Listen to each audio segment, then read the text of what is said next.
도쿄의 한 기자가 서울로 이주했습니다. 그리고 일본 언론에서 좌천을 당했습니다. 이유는 단 하나.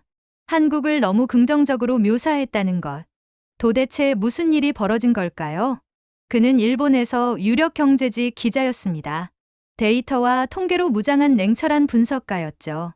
그런데 어느 날 이상한 현상을 발견합니다. 왜 최근 몇 년 사이 일본의 고학력 전문직 여성들이 대거 한국으로 이주하고 있을까? 그들은 단순한 한류 팬이 아니었습니다. 법조인, 의사, 기자, 공무원, 대기업 간부까지. 스펙도 커리어도 화려했던 이들이 왜 한국을 선택한 걸까요? 지금부터 당신이 몰랐던 진짜 대한민국의 이야기가 시작됩니다. 왜 요즘 일본 여성들이 한국에 정착하는 걸까? 그 질문은 도쿄 한복판, 회색 빌딩들이 늘어선 교도마에 있는 제 사무실 책상 위에서 시작됐습니다. 그날도 마찬가지로 이른 아침부터 분주한 뉴스룸이었고, 제 모니터 속에는 매일처럼 수치와 그래프, 주식 변동과 경제 성장률이 떠 있었죠. 그런데 그날은 달랐습니다. 한 메일 제목이 눈에 확 들어왔습니다. 일본 여성의 한국 이주율 증가, 단순한 한류 열풍인가? 메일을 열자 분석 자료가 첨부되어 있었습니다. 자세한 수치는 없었지만 내용은 명확했죠. 최근 몇 년간 특히 도쿄와 오사카 등 대도시 출신의 고학력, 전문직 여성들 중 일부가 결혼이나 직업상의 이유로 한국을 선택하고 있다는 것이었습니다. 처음엔 한류 영향이겠지 싶었습니다. 하지만 읽으면 읽을수록 이상한 예감이 들었습니다. 한국을 선택한 여성들의 공통점은 단순히 아이돌 팬이거나 드라마 시청자라는 차원이 아니었습니다. 대부분 자기 삶에 대해 깊은 고민을 해왔고 일본 사회에 보이지 않는 압박에서 벗어나고자 했던 사람들이었죠. 그중 익숙한 이름 하나가 제 마음을 쿵 하고 때렸습니다. 오카다 마이. 제 기자 인생 초기에 함께 수습기자 생활을 하며 불꽃 튀는 경쟁과 연대감을 함께 했던 동료였습니다. 정치부에서 촉망받던 기자였고 감정 표현은 서툴지만 누구보다 깊은 통찰력을 가진 사람이었죠. 몇 년 전 그녀가 갑자기 신문사를 그만두고 해외로 간다는 말을 들었을 땐 모두가 놀랐습니다. 이유는 설명하지 않았고 이후 소식도 거의 끊겼습니다. 그러던 어느 날 오카다 마이에게서 SNS 메시지가 도착했습니다. 짧고 명확했죠. 서울에 있어. 지금 아주 잘 지내고 있어. 그리고 마지막 문장, 잊을 수 없습니다. 거기 가면 내가 사라졌던 감정들을 다시 찾을 수 있어. 그녀는 더 이상 기자가 아니었습니다. 서울에서 중학교 교사와 결혼해 작은 동네에서 살아가고 있었습니다. 말투는 여전히 차분했지만 화면 너머로 느껴지는 분위기는 분명 이전과 달랐습니다. 마이의 말은 저를 흔들어 놓았습니다. 감정이 사라졌다고? 그게 가능한가? 그리고 그걸 서울에서 다시 찾을 수 있다고? 저는 도쿄에서 태어나 도쿄에서 자랐고 지금껏 감정보다 분석, 직감보다 데이터에 더 익숙한 사람이었습니다. 정답 없는 질문을 두려워했죠. 감정이라는 것은 기사에 담을 수 없는 비과학적이고 불분명한 영역이라고만 여겼습니다. 하지만 그날 이후부터는 달라졌습니다. 그날 이후로 저 자신에게 계속해서 묻고 있었습니다. 나는 지금 감정을 가지고 살아가고 있는가? 나는 나 자신으로 살아가고 있는가? 이 질문은 마치 오래된 서랍 속 편지를 다시 꺼내 든 것처럼 묘한 울림을 주었습니다. 그리고 동시에 두려움도 따라왔습니다. 기자로서의 경력, 지금의 삶, 일본 사회에서의 역할, 이 모든 것들이 과연 제게 진짜였는가에 대한 근본적인 회의가 일기 시작한 것이죠. 그래서 결심했습니다. 단순한 취재가 아니라 제 인생의 방향성을 되짚어보기 위한 여정을 떠나기로. 서울. 그곳은 이제 단순히 취재 대상이 아닌 저 자신에 대한 해답을 찾을 수 있는 장소처럼 느껴졌습니다. 오카다 마이와 같은 사람들의 선택을 직접 체험해보고 싶었습니다. 왜 그들은 한국을 선택했는가라는 질문은 어느새 나에게도 그런 가능성이 있는가로 바뀌고 있었습니다. 비행기 표를 끊고 일정도 짰습니다. 출발 하루 전날까지도 주저했지만 더는 미룰 수 없었습니다. 너까지 거기서 무슨 감성적인 소리냐. 편집장은 고개를 절레절레 흔들며 말했습니다. 한류바람 탄 감상문 쓰고 싶은 거면 작가로 전업해라. 하지만 이번만큼은 설득할 생각도 타협할 여지도 없었습니다. 그렇게 저는 서울행 비행기에 올랐습니다. 도쿄 하늘 아래에서는 늘 똑같은 풍경이 반복되었지만 그날의 비행기 창밖은 확실히 달랐습니다. 햇살이 강했고 구름은 가벼웠습니다. 마치 지금부터 펼쳐질 이야기들이 저를 기다리고 있다는 듯이요. 비행기가 인천공항 활주로에 착륙했을 때 첫 느낌은 이상하게 낯설지 않다는 것이었습니다. 처음 밟는 땅인데도 어딘가 익숙한 공기가 있었습니다. 입국 심사를 마치고 나서 무거운 서류 가방을 들고 공항 밖으로 나왔습니다. 그리고 마주친 첫 장면은 의외였습니다. 도움이 필요한 노인을 부축하며 걷는 젊은 여성. 비행기 시간에 쫓겨 허둥대는 외국인 관광객에게 직접 길을 안내해주는 공항 직원. 그 모든 풍경이 하나의 풍경처럼 조용히 펼쳐지고 있었습니다. 도쿄에서도 친절은 있죠. 하지만 그 친절은 시스템에 기초한 것이었습니다. 매뉴얼에 따른 서비스, 정확한 동선과 응대. 반면 이곳에서는 뭔가 더 감정적인 것이 느껴졌습니다. 말로 설명하기 어려운 사람 냄새 같은 것. 그건 분명 낯설었습니다. 그리고 그 낯설음은 곧 묘한 따뜻함으로 바뀌기 시작했죠. 여기선 무언가 다르다. 그 직감은 이 여정이 단순한 탐방이 아니게 될 것임을 예고하고 있었습니다. 서울 생활의 첫날은 이른 아침부터 시작되었습니다. 낯선 공기와 약간 쌀쌀한 바람, 그리고 도쿄보다 훨씬 분주하게 움직이는 거리 풍경 속에서 저는 기자 특유의 관찰 본능을 꺼내 들었습니다. 목적지는 명동 근처의 작은 카페였습니다. 마이가 추천해준 곳이었죠. 가서 커피 한 잔 마셔봐. 서울의 정서를 제일 먼저 느낄 수 있는 곳이야. 카페는 외관부터 특이했습니다. 나무 간판과 작고 따뜻한 조명이 이질적일 정도로 포근했고 문을 열자 바리스타가 제게 환하게 웃으며 인사했습니다. 어서 오세요. 따뜻한 거 드릴까요? 그 말 한마디에 묘하게 긴장이 풀렸습니다. 일본에서도 당연히 인사는 합니다. 하지만 여기서 느껴진 건 매뉴얼이 아니라 진짜 말 거는 마음이었습니다. 그리고 그런 인사는 그날 하루 종일 마치 어떤 약속이라도 된 듯 계속 이어졌습니다. 지하철에서, 시장에서, 공공기관 창구에서 처음 만난 이들에게도. 이후 저는 마이와 정우민 부부의 집을 방문했습니다. 서울 서부의 아파트 단지였고 약속된 시간보다 조금 이르게 도착한 제가 인터폰을 누르자 문은 바로 열렸습니다. 기다리고 있었어요.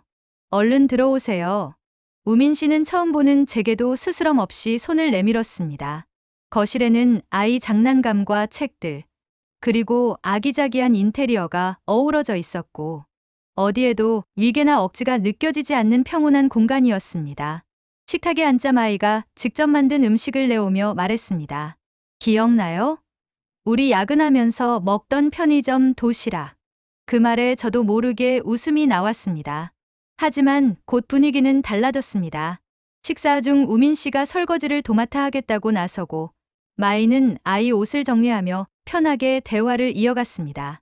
서울에선 부부가 함께 살림하는 게 자연스러워요. 우민 씨의 말이었습니다. 요즘은 육아휴직도 남편이 먼저 쓰는 경우 많고요. 순간 저는 당황했습니다. 솔직히 말하면 이상하다는 생각도 들었습니다. 도쿄에서는 직장인이자 남편인 남성이 설거지를 하고 아이 양육을 책임지는 모습은 여전히 드물죠. 하지만 그 이상으로 놀라웠던 건 그 과정에서 우민 씨가 전혀 어색해하지 않았다는 점이었습니다. 그는 감정을 솔직하게 표현했고 마이와의 대화는 언제나 평등한 톤이었습니다. 그날 밤 숙소로 돌아온 저는 침대에 누워 이런 생각을 했습니다. 왜 나는 지금까지 이런 모습을 낯설게만 여겨왔던 걸까? 그리고 스스로를 돌아보게 되었습니다. 감정 없이 살아온 것이 아니라 감정을 표현하지 않는 삶을 당연하게 받아들여왔던 것이라고요. 다음날 저는 이태원에 있는 다문화 커뮤니티 센터를 방문했습니다. 그곳의 실장인 장다혜 씨는 활달하고 따뜻한 인상이 인상 깊은 분이었습니다. 처음엔 외국인들이 한국 사회에 적응하기 힘들어하죠. 하지만 결국 모두가 말해요. 여기선 사람으로 대해준다고요. 그 말이 마음에 깊이 남았습니다. 외국인, 여성이기 이전에 한 사람으로 존중받을 수 있다는 감각. 그게 바로 한국에서 느끼는 가장 큰 변화예요. 그날은 센터에서 아이들과 함께 요리 수업이 있는 날이었습니다. 한국, 베트남, 필리핀, 일본 등 다양한 국적의 여성들이 모여 반죽을 하고 아이들과 웃으며 김밥을 말고 있었습니다. 그들의 모습은 국적이나 언어와는 상관없는 삶의 공동체 같았습니다. 서울은 낯선 도시지만 여기서 우린 서로에게 가족이에요. 한 일본인 참가자가 그렇게 말했습니다. 그 말에 저는 처음으로 마음 깊숙이 찌릿한 감정을 느꼈습니다. 며칠 후에는 서울 북부의 한옥 마을로 향했습니다. 고요한 씨는 그곳에서 게스트하우스를 운영하는 분이었고 아내는 일본계 한국인이었습니다. 우린 손님을 손님으로만 보지 않아요. 이곳에 오는 순간 다 같은 식구죠. 그 말은 단순한 마케팅 멘트가 아니었습니다. 실제로 그의 집은 외국인 손님들과 함께 식사를 하고 다 같이 산책을 나가며 진심으로 관계를 맺는 공간이었습니다. 그는 매일 저녁마다 게스트들과 식탁을 함께하며 한국의 사계절 음식과 문화를 소개하고 있었습니다. 한국의 정식이란 게 뭐냐고요? 딱히 설명은 못해요. 그냥 누가 힘들어 보이면 같이 밥 먹고 싶은 마음이에요. 그 말은 지금껏 제가 받아온 공식적인 친절과는 다른 차원의 것이었습니다. 그건 체온이 있는 호의였고 이해가 아닌 공감에서 비롯된 연대였습니다. 그리고 마지막으로 저는 육아휴직 중인 남성들을 만나기 위해 한 공원으로 향했습니다. 아이들과 함께 유모차를 끌고 나와 있는 아버지들은 평일 낮임에도 꽤 많았습니다. 한 아버지는 이렇게 말했습니다. 지금은 제 인생에서 가장 귀한 시간이죠. 일보다 가족이 먼저니까요. 그 말이 참 낯설면서도 부러웠습니다. 도쿄에서 기자로 살아가며 저는 가족은커녕 제 감정 하나 돌볼 여유조차 없었습니다. 서울에서의 체류가 길어질수록 저는 점점 이 도시가 가진 이상한 매력에 빠져들고 있었습니다. 이곳 사람들은 타인을 바라보는 시선이 다르고 정상이라는 기준 자체가 일본과는 전혀 달랐습니다. 여성, 외국인, 아버지, 그리고 나 자신이라는 존재에 대해 더 깊이 생각하게 된 시간이었습니다. 이곳에 오기 전까지는 단지 취재라고 생각했던 제 여정이 어느새 제 삶의 방향을 바꾸고 있었습니다. 그리고 그 변화는 아직 시작에 불과했습니다. 서울에서의 마지막 날, 저는 서울숲 인근의 벤치에 앉아 있었습니다. 늦가을 햇살이 낙엽 사이로 스며들고 있었고 도시의 소음은 멀찍이 물러나 있었습니다. 한 달간의 여정은 끝이 났고 제가 돌아가야 할 도쿄는 여전히 회색빛, 뉴스룸과 복잡한 규칙 속에서 저를 기다리고 있었습니다. 하지만 제 마음은 더 이상 예전 같지 않았습니다. 저는 그저 외신 기자가 아닌 한국이라는 새로운 사회를 경험한 사람으로 돌아가고 있었습니다. 귀국 후 저는 곧바로 서울에서 취재한 내용을 바탕으로 특집 기사를 작성했습니다. 주제는 단순했습니다. 일본 여성들이 왜 한국을 선택하는가? 그러나 그 중심에는 단 하나의 메시지가 있었습니다. 한국 사회는 여성을 사람으로 대한다. 기사에는 오카다 마이와 정우민 부부, 장다혜 실장, 고요한 씨, 육아하는 아버지들의 이야기가 담겨 있었습니다. 저는 감정을 숨기지 않았습니다. 오히려 서울에서 느낀 정서적 환대와 공동체 의식, 그리고 일본 사회와의 대비를 솔직히 풀어냈습니다. 하지만 반응은 차가웠습니다. 이건 기자가 아니라 여행 작가의 감상문 아닙니까? 한국을 지나치게 이상화했어요. 객관성을 상실한 기사입니다. 편집국 내에서는 곧 논쟁이 일었고 결국 편집장은 제게 개인적으로 불만을 털어놨습니다. 레이 씨, 아무리 경험이 인상 깊었다 해도 이건 너무 주관적이에요. 감정에 치우쳤어요. 일본 언론인은 감정을 기사에 담으면 안 돼요.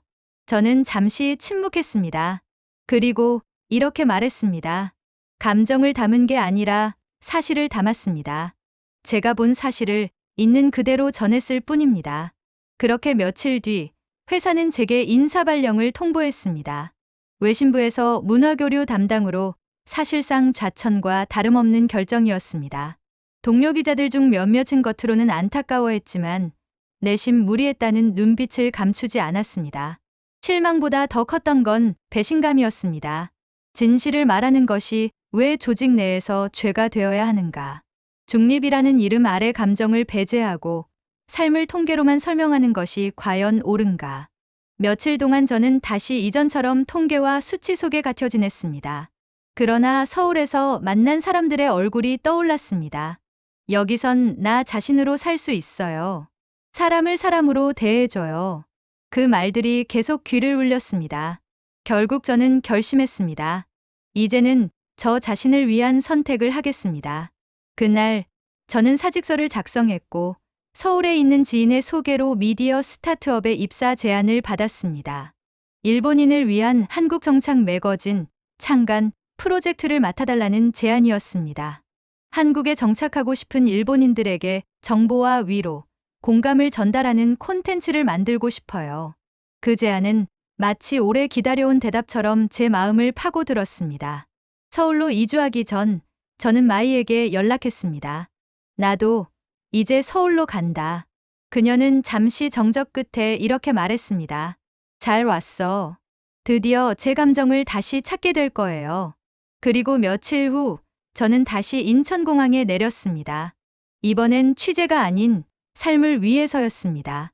서울에서의 두 번째 삶은 전혀 다르게 시작되었습니다. 이번엔 호텔도 아니고 출장비로 결제된 항공권도 아니었습니다. 마이와 우민 부부가 소개해준 은평구의 작은 원룸에서 저는 본격적으로 이주자의 삶을 시작했습니다. 출근 첫날 아침, 지하철역에서 사람들 틈에 섞여 출근길에 오르며 문득 그런 생각이 들었습니다. 이제 나는 이 도시에 소속된 한 사람이다. 처음은 쉽지 않았습니다. 언어의 장벽은 분명 존재했고 문화적 차이도 곳곳에서 마주쳤습니다. 하지만 놀랍게도 어느 누구도 저를 낯설게 대하지 않았습니다. 오히려 어디서 오셨어요? 라는 질문이 반가움의 표현처럼 느껴졌습니다. 같은 동네 주민 아줌마는 매번 반찬을 나눠주시며 혼자 살면 외로워요라고 말해주셨고 슈퍼마켓 사장님은 한국어 발음을 교정해주며 발음이 참 귀엽다고 웃어주셨습니다. 제가 새롭게 일하게 된 미디어 기업은 젊고 유연한 조직이었습니다. 구성원 대부분이 다양한 배경을 가지고 있었고 다름을 흠으로 보지 않았습니다. 일본인을 위한 한국 정착 매거진 프로젝트는 예상보다 훨씬 많은 반응을 끌어냈습니다. 이런 콘텐츠가 필요했어요. 드디어 누군가가 우리의 이야기를 들어주는군요. 한국에서 새롭게 정착하고 있는 일본인들의 인터뷰. 일본에서 한국으로 이민을 고려하는 이들을 위한 실용 정보. 한국 사회의 문화를 따뜻하게 조명하는 영상 콘텐츠까지 제가 서울에서 경험했던 이야기들이 하나둘씩 공감을 얻기 시작했습니다. 그러면서 저도 점차 외부인이 아닌 서울 사람으로 변해갔습니다. 가장 인상 깊었던 순간은 어느 봄날 한국어 학원 수업 도중이었습니다. 강사님이 저에게 질문하셨습니다. 기타무라 씨, 지금 어디에서 살고 있어요? 저는 망설임 없이 대답했습니다. 서울에서 살고 있어요. 그 순간 주변 한국인 수강생들이 자연스럽게 고개를 끄덕이며 미소를 지었습니다. 그들은 저를 서울 사람으로 받아들였던 겁니다. 그리고 1년이 지났습니다. 저는 이제 유창하게 한국어로 인터뷰를 진행하고 콘텐츠 기획회의를 이끌 수 있게 되었습니다. 서울의 사계절을 온몸으로 겪었고 그 안에서 웃고 울고 성장했습니다. 마이와 우민 부부와는 주말마다 함께 산책을 하고 장다혜 실장의 커뮤니티에도 자주 얼굴을 내밀며 자원봉사 활동도 시작했습니다. 가끔 고요한 씨의 게스트하우스에서 주말을 보내며 서울을 찾는 일본인들에게 직접 정착 경험담을 들려주기도 합니다. 어느 날 제 콘텐츠에 한 일본 구독자가 댓글을 남겼습니다. 도쿄에서 버티기 힘들었는데 당신의 영상을 보고 희망을 얻었습니다. 저도 한국에 가서 다시 살아보고 싶어요. 그 댓글을 보며 저는 눈시울이 뜨거워졌습니다. 이제 저는 압니다. 이민은 단순한 지리적 이동이 아닙니다. 그것은 영혼의 재정착입니다. 저는 서울에서 기자로서가 아니라 한 인간으로서 비로소 온전해졌습니다. 이곳은 저에게 감정을 되찾아준 도시이고 사람과 사람 사이의 거리를 좁혀준 공간입니다. 저는 다시는 도쿄에서처럼 스스로를 억누르며 살고 싶지 않습니다. 서울은 제게 말해줬습니다. 당신은 그대로 괜찮다. 이제 저는 매일 아침 이렇게 생각하며 하루를 시작합니다. 나는 서울에서 사람으로 살아가고 있습니다. 서울에서 저는 처음으로 누군가의 시선이 아닌 제 마음의 목소리를 따라 살아갈 수 있었습니다. 그리고 알게 되었습니다. 이민은 단지 국경을 넘는 일이 아니라 나 자신을 되찾는 여정이라는 것. 혹시 여러분도 지금의 삶에서 답답함을 느끼고 계신가요? 내가 누구인지 잊어버린 채 역할만 수행하며 살고 계신가요? 그렇다면 이 채널에서 한국이라는 공간을 통해 다시 나로 살아가는 사람들의 이야기를 만나보세요. 지금도 이곳 어딘가에서는 또 다른 변화가 시작되고 있을지 모릅니다. 이 영상이 마음에 닿으셨다면 좋아요와 구독 꼭 눌러주세요. 여러분의 클릭 하나가 더 많은 사람들에게 이 이야기를 전하는 힘이 됩니다.